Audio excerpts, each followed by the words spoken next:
Hello students. तो आज के लेक्चर 15 में हम लोग पढ़ने वाले हैं functional versus non functional requirements. FR is basically called as functional requirement. क्या होता है, क्या करता है नॉन फंक्शनल रिक्वायरमेंट?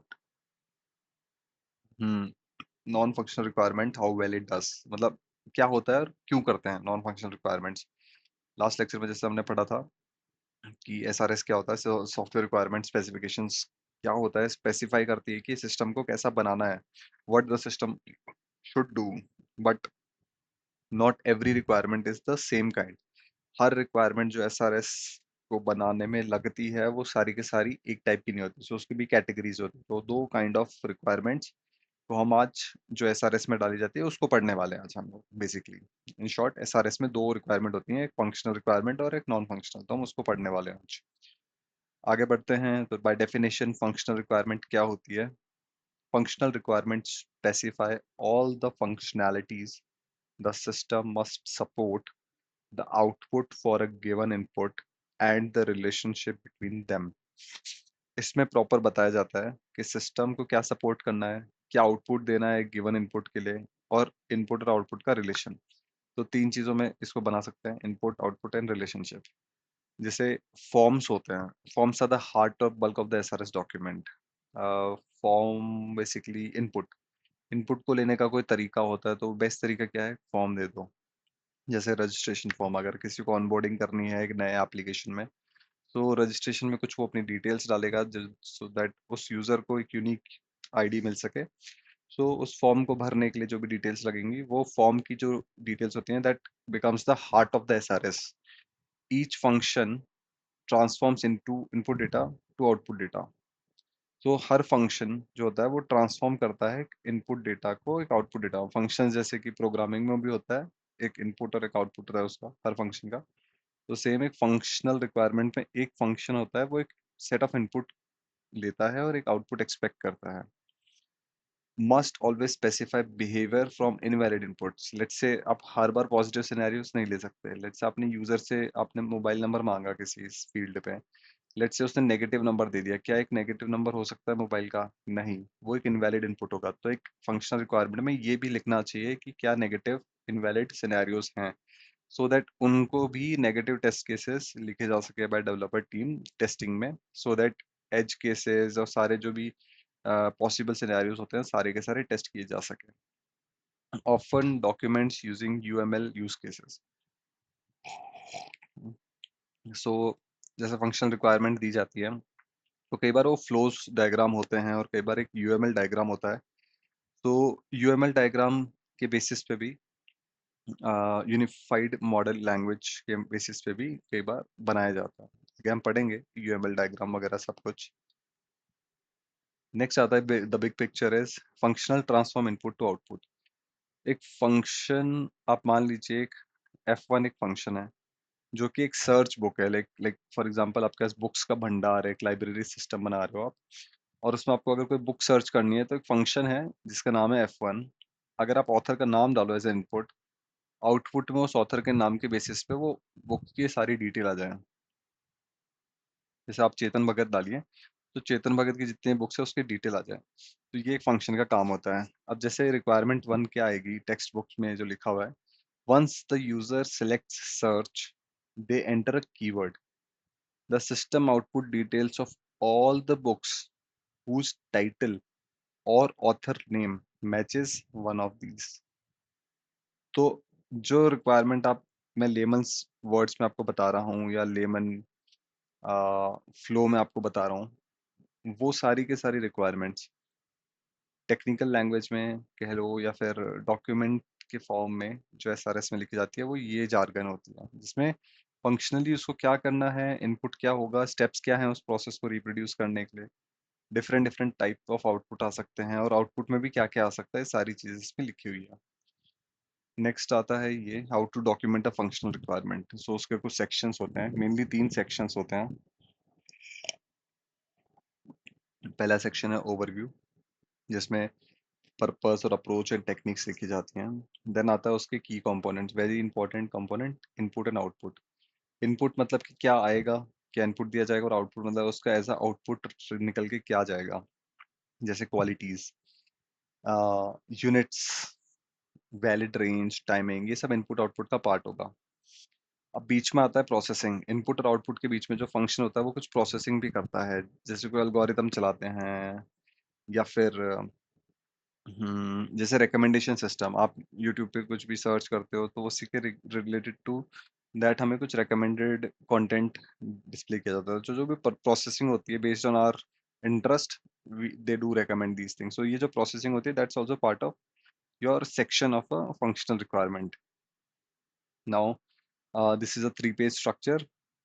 ये 3 चीजें होती है, एक ओवरव्यू होता है, एक इनपुट आउटपुट होता है, प्रोसेसिंग होता है। Is directly from the text book जो हम अभी रेफर कर रहे हैं, आईआईटी मद्रास की। Then a quick question, a functional requirement must also specify behavior for one of these. The right answer is invalid input. Negative scenarios का भी proper उसमें functional requirement में detail आनी चाहिए। अब next जो part आता है, जिससे हमने functional requirement FR पढ़ा था, तो similarly non-functional requirements भी होते हैं, which is are the characteristics of the system that can't be expressed as functions। मतलब उसको functions के रूप में नहीं बताया जा सकता, बट वो सिस्टम की परफॉर्मेंस डिफाइन करती हैं।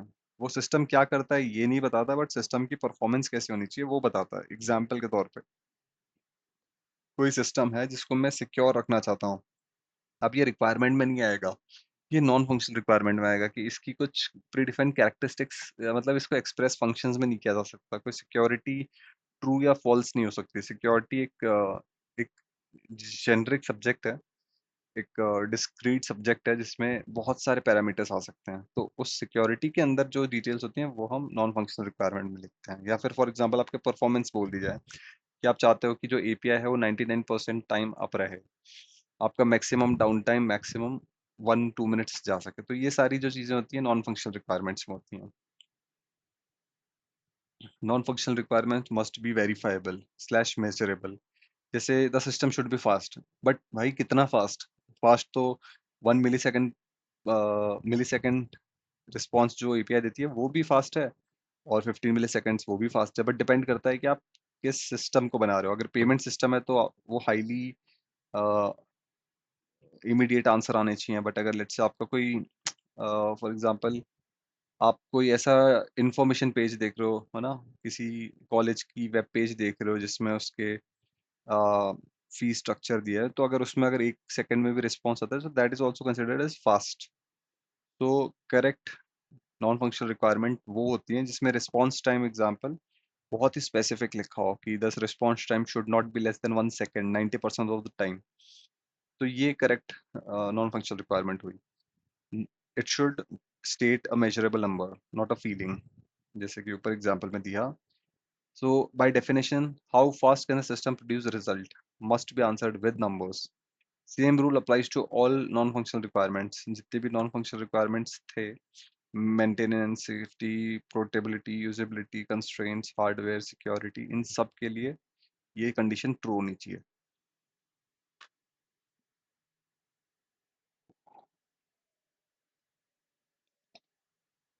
Next आता है functional, दोनों में difference।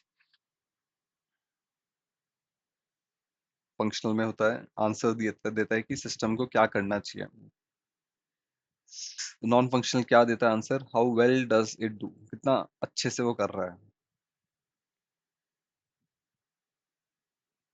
फंक्शनल टेस्ट केसेस जो टेस्ट किए जाते हैं वो टेस्टिंग कवर कर लेती है, बट जो क्वालिटी और परफॉर्मेंस टेस्टिंग होती है वो टेस्ट करता है नॉन फंक्शनल रिक्वायरमेंट को।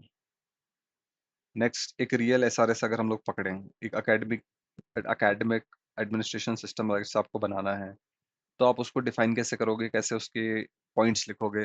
तो एक वर्केबल एग्जांपल के तौर पे आप इंडेक्स के बाद जो आपके टाइटल्स होते हैं उन सब के बाद समरी एंड डिटेल्स के बाद जो 3.1 फंक्शन रिक्वायरमेंट का टाइटल देके आप उसके अंदर सब हेड्स देके, जैसे F001 आपका पहला फंक्शन रिक्वायरमेंट हो जाएगा, फिर F002 आपका सेकंड होगा, वैसे डॉट डॉट डॉट जितने भी फंक्शन रिक्वायरमेंट होंगे वो उसके सीरीज के अंदर आ जाएंगे। सिमिलरली जैसे 3.3 आपका नॉन फंक्शनल रिक्वायरमेंट का हेड है, उसके अंदर N001 आपका पहला हेड आ जाएगा, सब हेड आ जाएगा। वैसे आप सारी लेबल पुट कर सकते हैं। AAS shall operate with zero downtime is an example of dash requirement. Zero downtime, तो डाउन टाइम किससे रिलेटेड होता है? हमारे नॉन फंक्शनल रिक्वायरमेंट से, reliability. Next tip for writing good quality requirements, कुछ क्वालिटी रिक्वायरमेंट्स लिखने के कुछ इंपॉर्टेंट है। अवॉइड वॉइसेस, प्रॉपर ग्रामर और पंचुएशंस यूज होने चाहिए। Use term consistently, define them in the grocery. ऐसा ना हो कि आपने एक जगह उस चीज को किसी और तरीके से बोला है और 10-15 पन्ने बाद उसको कोई और तरीके से। अब एक बहुत बड़ी रिक्वायरमेंट अगर आपको लगती है तो उसको सिंगल गो में डिफाइन नहीं करना चाहिए, उसको सेपरेट सब रिक्वायरमेंट्स में डिफाइन कर देना चाहिए ताकि हर सब रिक्वायरमेंट्स का प्रॉपर टेस्ट केसेस और ट्रेसेबिलिटी करी जा सके। कुछ exam trap, fast response is a valid non functional requirement, no, it should be measurable. Security is equals to functional requirement, no, security एक नॉन फंक्शनल रिक्वायरमेंट है। NFR are optional less important, no, SFR भी इतने important है जितना कि आपका functional requirements. तो here is a quick glossary जो अभी तक हमने पढ़ा। नेक्स्ट एक quick question, clarify each as, आपको इन 4 पॉइंट्स को कैटेगराइज करना है कि कौन सा फंक्शनल है कौन सा नॉन फंक्शनल है। पहला example, user can reset password via email, ये एक फंक्शनल रिक्वायरमेंट है। सिस्टम सपोर्ट्स 100 concurrent यूजर, ये एक नॉन फंक्शनल रिक्वायरमेंट है। Third question, data must be encrypted at rest, तो ये एक नॉन फंक्शनल रिक्वायरमेंट है। Admin can generate a monthly report, ये एक फंक्शनल रिक्वायरमेंट है।